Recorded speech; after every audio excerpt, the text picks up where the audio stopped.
What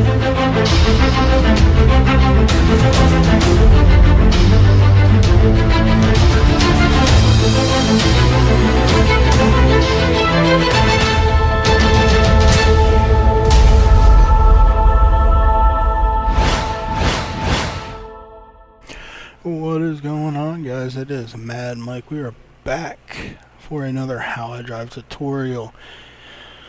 This time we have graduated into the C class, so we are learning how to drive the trucks now.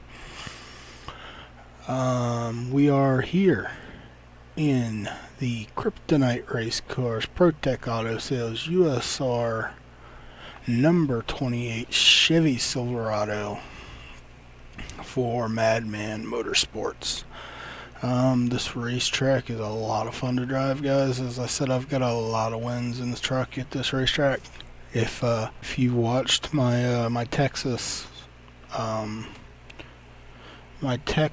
tutorial in the Impala, I will be referring back to that video a lot. I'm not going to go through the whole walking around the track thing like I did in that video. If you want to learn more about the track, I will leave a link to that video in the description. It is also on my channel.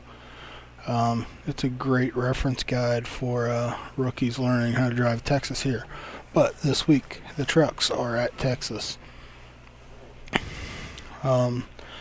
As I said in that video a lot, that this track is extremely fast. It is nicknamed the Great American Speedway for a reason. It is a blast to drive. It is fast as hell, and it is just so much fun. Definitely, probably my favorite racetrack in iRacing right now. So yeah, let's go ahead and head out onto the racetrack. Alright guys, we are now inside the truck, sitting here on pit road. I'm going to show you two different ways of attacking this racetrack right now on the truck. The first of which is going to be your hot lap, your qualifying lap. This is one of very few mile-and-a-half tracks in the truck that you can run on the mat. And if you don't know what that means, that basically means you aren't lifting, you are wide open the entire qualifying lap. In order to do that, you really have to get a really hard arc into the corners. You really have to be absolutely perfect in every way.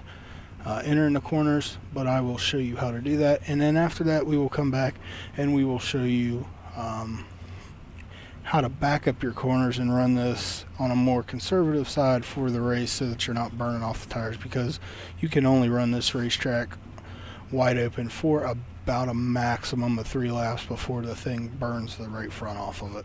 So let's go out here and I'll do a quick lap and I'll kind of explain how the arcing works. So right here around the Texas sign, you're going to be right up here in this third groove, right up by the marbles.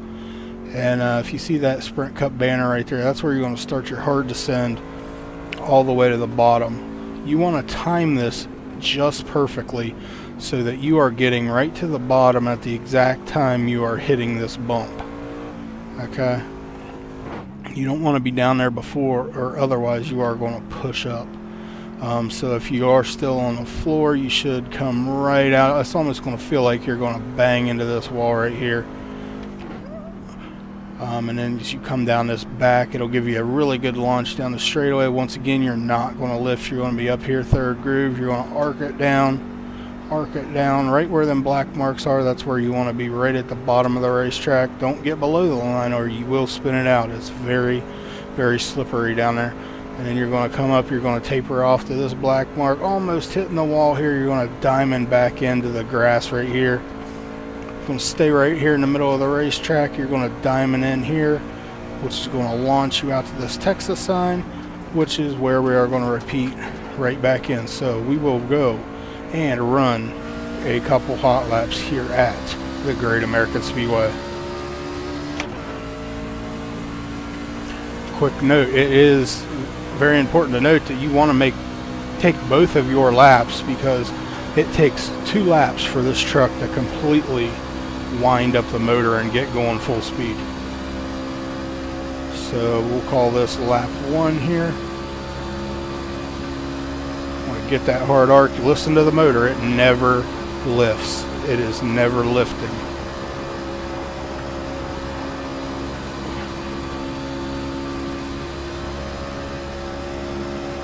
Right again, turning down, it feels very loose. It feels like it's going to spin out, but you've got to wrestle this monster.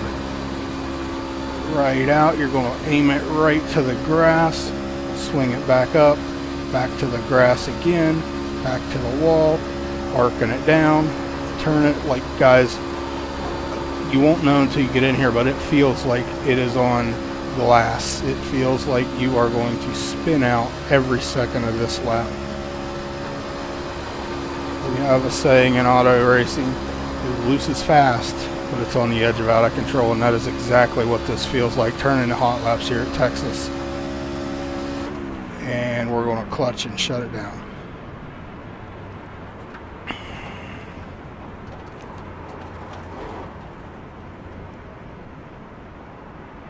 So guys, in a nutshell, that is qualifying at Texas.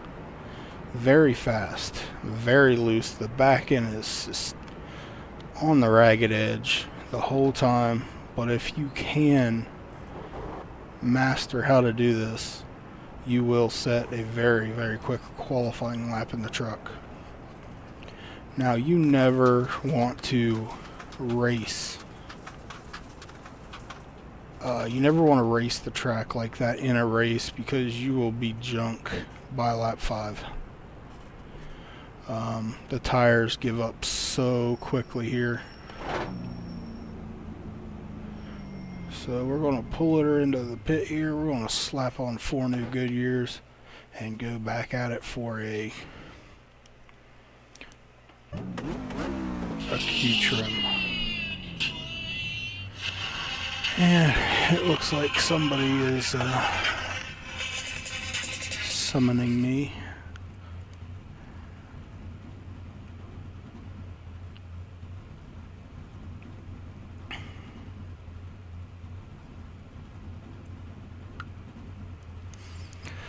Okay guys, so we are going to go out and we are going to show you how to attack this track from a race standpoint rather than a hot lap standpoint. Alright, you're going to hard arc just like you did in qualifying, but much like the D car, when you hit this bump, you are going to lift out of the throttle at the exact second, so you're not, because if you push through that bump, you're going to burn the right front off every time. So you want to time that, you know, and I explained it perfectly in that D video. So I'm not, like I said, I'm going to put the link in the description. Go check that out. I really explain in depth how that bump works and how you should be driving this racetrack. So yeah, we'll go at speed rate here. We'll do probably 5 laps here, and we'll really show you how you're supposed to be timing that bump and how you race it different than you qualify it.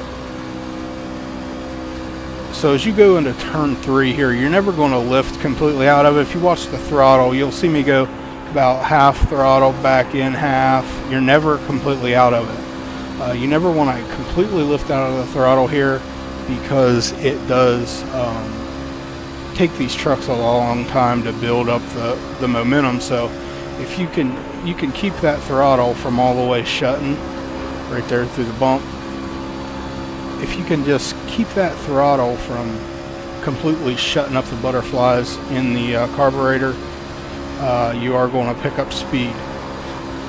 So you're not turning the wheel a lot. Stick on the bottom. You know, continue to use the diamonding technique. Just go into turn 1. You're going to lift about here. Like I said, never out of the throttle. Turn it down. Work that bump. it is going to get really loose right here off the corners. You see the wheel kind of juke and jive left on you. Same thing here, just kind of play with that throttle a little bit, never touching the brakes, and taper it out to the wall, arc it back to the grass, back up, arc, taper, diamond, work that throttle. And you can see I'm significantly slower than I was in qualifying, but that's because I'm playing with that throttle. So yeah, you never want to completely let out of the throttle because the motor really dies down when you pull it back wide open. So you want to keep that throttle at least a quarter throttle all the way around the racetrack.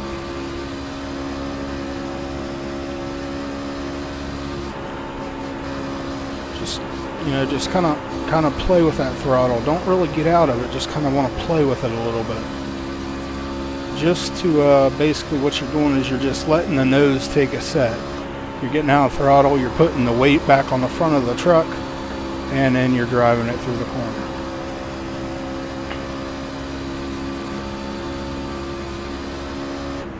All right, guys. So in a nutshell, that is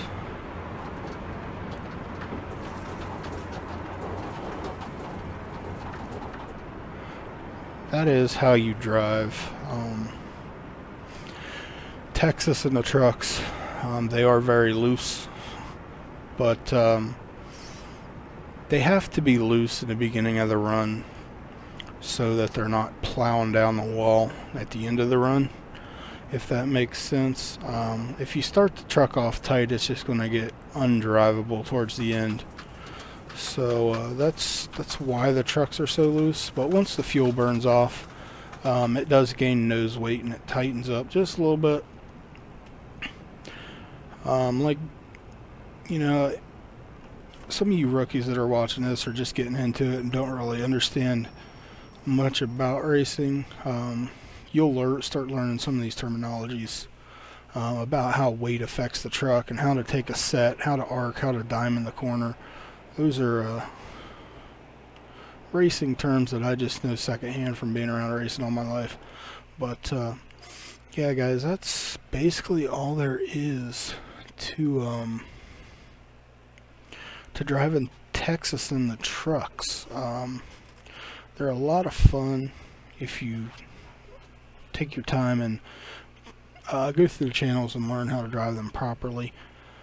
So get out there, do some time trials, some testing, go to official practices, practice with other guys, especially the fast ones. I can't stress this enough, but once you get into the C class, you want to be practicing with guys that are faster than you, because even though you don't realize it at the time, they are teaching you how to go faster just by trying to keep up with them. That's something that I've learned a lot running with the USR, and these guys are a lot faster than I am, but I learn every week how to get faster. So guys, that's all I have for this video. It's probably a little bit longer than I want it to be, but get out there, practice, have some fun at Texas this week. But until the next time, I am Mad Mike. This is Madman Motorsports. This has been a How I Drive tutorial here at Texas in the ProTech Auto Sales Kryptonite Race Cars Chevy Silverado. So I will catch you guys in the next one.